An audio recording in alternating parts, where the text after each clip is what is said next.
Oke, halo, apa kabar kalian semua? Semoga kalian dalam keadaan sehat dan sukses selalu. Sebelum kita mulai video ini, jangan lupa like, komen, dan subscribe. Yang sudah subscribe, kalian akan sukses. Amin. Dari semua kasus yang pernah saya bahas di video saya, ini adalah salah satu yang paling menyayat hati, yang paling sadis. Jadi sebelum kita bahas videonya, kalian harus tahu di Jerman dulu pernah ditemukan satu keluarga itu dibunuh dengan kondisi tidak memiliki kepala. Oke, kita akan bahas kasusnya. Silakan kalian cari posisi ternyaman kalian. Oke, pada tanggal 31 Maret 1922 terjadi peristiwa menggemparkan kediaman keluarga Gruber. Nah, 6 keluarga Gruber yang terdiri dari Andres 63 tahun, sang istri Kazilla 72 tahun, putri mereka yang bernama Victoria 35 tahun, dan 2 anak dari Victoria, yang pertama Kazilla 7 tahun dan Joseph 2 tahun, serta seorang pembantu mereka yang bernama Maria 44 tahun. Di sini mereka ditemukan tewas secara mengenaskan tanpa kepala. Kepala mereka itu dipotong menggunakan cangkul. Tapi yang membuat aneh dalam peristiwa ini adalah menurut hasil investigasi, di sini mereka dibunuh tanpa melakukan perlawanan sedikit pun. Di sini tengkorak kepala mereka itu hancur, wajah mereka itu hancur seperti terkena hantaman benda yang diduga sejenis cangkul. Dan yang paling menyayat hati, yang paling memilukan di sini, salah satu korban yang bernama Kazilla yang usianya baru 7 tahun ditemukan tewas dan tangannya itu sedang memegang rumput. Dia pegang secara erat sekali. Itu menunjukkan betapa takutnya dia pada saat kejadian itu. Nah, selama investigasi, polisi mencurigai lebih dari 100 orang sebagai pembunuh, tapi penyelidikan tidak pernah membuahkan hasil. Jadi dari tahun ke tahun sampai tahun 1986 kasus pembunuhan keji ini tidak pernah terungkap. Oke, mari kita bahas kronologi penemuan mayat-mayat tanpa kepala ini. Pada tanggal 1 April 1922 ada 2 orang pengantar kopi yang bernama Hans dan juga Edward. Jadi mereka itu berdua datang ke ladang Gruber untuk memberikan pesanan.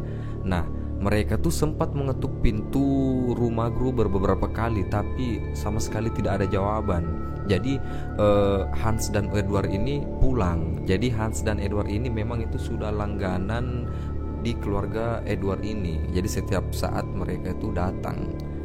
Hans dan Edward itu mulai curiga karena tidak biasanya dia datang membawa barang itu dengan kondisi rumah yang kosong. Tidak biasanya dia itu datang harus mengetuk pintu terlebih dahulu. Kondisi rumah mereka itu selalu ada orang karena keluarga Edward ini menjaga peternakan. Jadi rumah ini tuh tidak pernah sepi. Kalaupun mereka tidak ada di rumah, pasti di situ ada pembantunya yang selalu standby di rumah itu. Nah, di sini kecurigaan itu juga turut dirasakan oleh kepala sekolah Kazilla karena gadis ini sudah beberapa hari itu tidak pernah masuk sekolah. Nah, beberapa tetangganya juga di sini heran karena keluarga Gruber ini tidak datang ibadah gereja pada hari Minggu. Dan 3 hari berikutnya, tepatnya itu pada tanggal 4 April 1922, di sini ada tukang reparasi yang bernama Albert pergi ke ladang Gruber untuk memperbaiki mesin pencacah makanan. Nah, saat tiba dia tidak menemukan satupun tanda-tanda dari keluarga Gruber dan hanya mendengar suara-suara hewan ternak yang ada di dalam kandang. Tapi di sini tukang reparasi ini dia tidak mempedulikan. Dia hanya datang memperbaiki mesin pencacah tanaman itu lalu dia pulang. Dan pada hari yang sama juga, sekitar pukul 3:30 sore, tetangga mereka yang bernama Lawrence menyuruh putranya yang bernama Johan, usianya 16 tahun, dan anak tirinya yang bernama Joseph, 6 tahun, untuk mengecek keluarga tersebut karena tetangganya juga ini tuh khawatir tidak seperti biasanya keluarga Gruber ini meninggalkan rumah. Tapi begitu sampai di kediaman Gruber, kedua putra dari Lawrence ini mengatakan kepada bapaknya bahwa di rumah Gruber sama sekali tidak ada orang. Nah, di sini karena penasaran dengan pernyataan anaknya, Lawrence datang bersama Michael dan juga Jacob. untuk menuju ke rumah Gruber mengecek secara langsung. Ketika memasuki kandang, mereka menemukan jasad Andres, sang istri yang bernama Casilla, Victoria, dan si kecil Casilla yang telah menjadi mayat tanpa kepala. Sementara itu pembantu rumah tangga mereka yang bernama Maria dan anaknya yang masih kecil yang bernama Joseph ditemukan tewas di dalam rumah dengan kondisi tanpa kepala juga. Nah, di sini ada kejadian aneh sebelum pembunuhan. Nah, sebelum Maria bergabung bersama keluarga Gruber, ada pembantu rumah tangga lain yang bekerja lebih dulu. Nah, di sini alasan pembantu rumah tangga yang pertama kerja di rumah Gruber keluar itu merasa tidak betah karena selalu ada peristiwa aneh yang terjadi di dalam kediaman rumah Gruber. Menurut pembantu ini, selama bekerja, dia tuh kerap kali mendengar suara-suara aneh di loteng dan menemukan jejak kaki yang berasal dari hutan lebat di belakang peternakan. Dan menurut pembantu ini, anehnya jejak kaki ini itu hanya ada dari hutan ke peternakan, tapi tidak ada jejak kaki orang ini tuh kembali ke hutan. Dan pembantu ini juga bersaksi bahwa dia seringkali kehilangan kunci rumah dan juga seringkali mendapati ruangan-ruangan yang ada di rumah Gruber itu yang isinya perabotan-perabotan itu sering dia dapatkan dalam kondisi berantakan seperti ada orang yang masuk ke dalam rumah itu.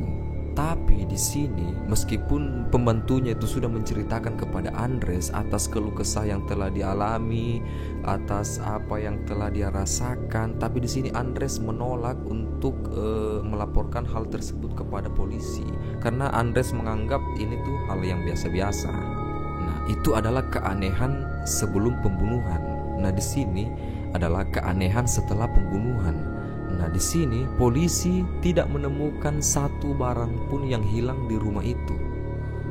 Nah, dari hasil penyelidikan terungkap fakta bahwa sosok pembunuh menetap di kediaman keluarga Gruber selama beberapa hari setelah membunuh 6 anggota keluarga.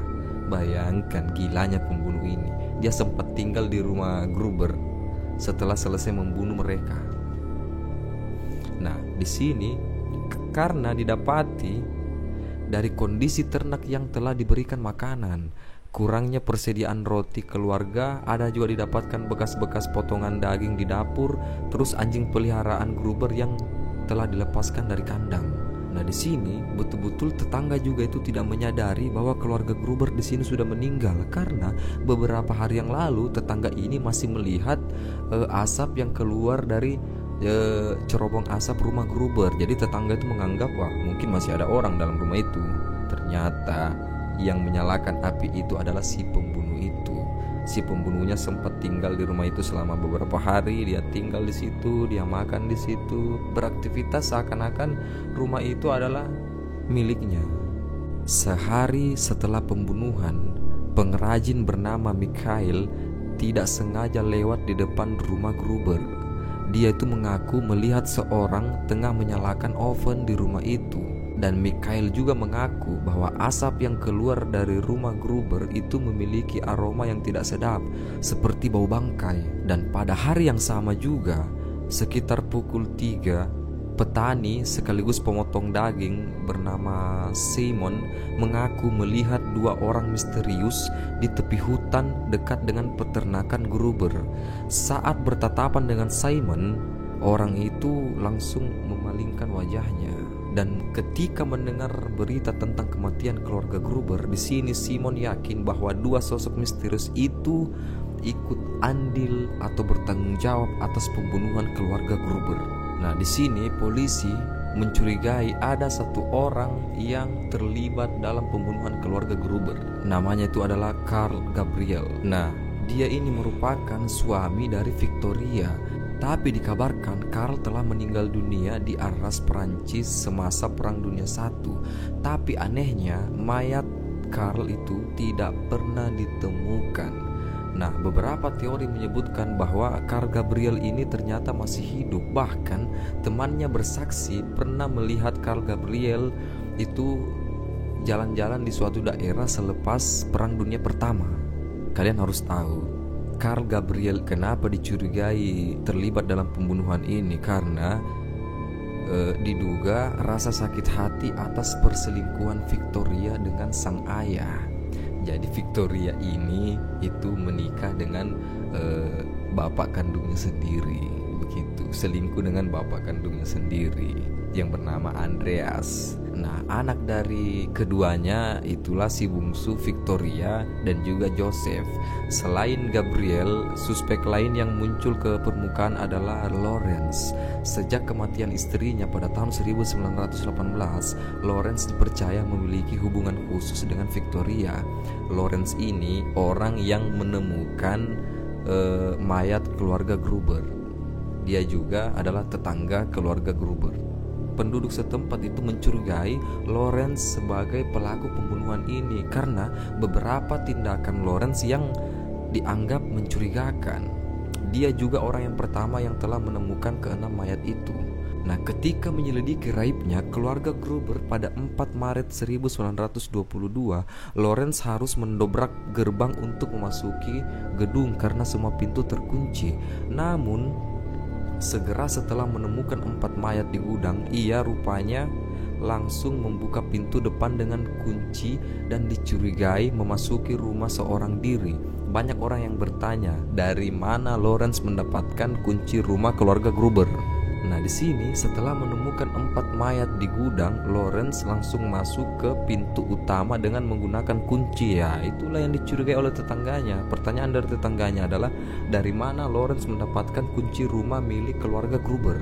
Nah, di sini karena penasaran, tetangganya itu bertanya, kenapa kamu bisa masuk ke rumah keluarga Gruber sendirian? Karena bisa saja pada saat kamu masuk ke dalam rumah itu pembunuhnya masih ada di dalam. Nah, di sini pihak kepolisian bahkan menyebut Lawrence sebagai sosok pengganggu karena beberapa kali polisi melakukan investigasi, Lawrence selalu melakukan hal-hal yang seakan-akan menghambat kegiatan kepolisian. Nah, di sini tetangga itu terus-menerus mencurigai Lawrence karena di sini Lawrence betul-betul mampu menceritakan sedetail mungkin bagaimana kronologi kejadian ini, pembunuhan ini terjadi. Nah, di sini seorang guru yang bernama Hans Blager bertemu dengan Lawrence pada tahun 1925. Saat itu Lawrence kedapatan berkunjung ke sisa-sisa peternakan keluarga Gruber yang telah dihancurkan. Dan ketika ditanya, kenapa kamu ada di sana? Lawrence menjawab, upaya si pembunuh untuk mengeburkan semua jasad tidak bisa terlaksana karena tanah di sekitar peternakan yang membeku. Jawaban Lawrence inilah dianggap sebagai bukti bahwa dia memiliki pengetahuan yang mendalam tentang kondisi tanah di sekitar rumah Gruber. Tapi pihak kepolisian di sini membantah tuduhan tentang Lawrence karena polisi menganggap Lawrence adalah penduduk lokal. Jadi dia tuh wajar lah kalau dia tahu kondisi di situ seperti apa. Menurut polisi itu adalah hal yang umum. Selain Gabriel dan Lawrence yang dianggap tersangka, ada beberapa nama yang diduga sebagai sosok yang bertanggung jawab atas pembunuhan keluarga Gruber. Yang pertama ada Grimm bersaudara. Yang kedua ada Carl dan Andres. Yang ketiga ada Peter. Yang keempat ada Bihler bersaudara. Yang kelima ada George. Yang keenam ada Yiller. Dan yang ketujuh ada Paul. Ya, tapi lagi-lagi semua itu hanya sebatas nama karena polisi tidak bisa menyelesaikan kasus ini dan menangkap tersangka pembunuhan tersebut karena menurut polisi kurangnya bukti. Bagaimana tanggapan kalian tentang pembantaian keluarga Gruber ini? Karena ini tuh salah satu tragedi yang betul-betul menyakitkan hati. Kita aja nih yang bukan keluarganya, hanya sekedar baca kasus ini, rasanya tuh kayak menyedihkan.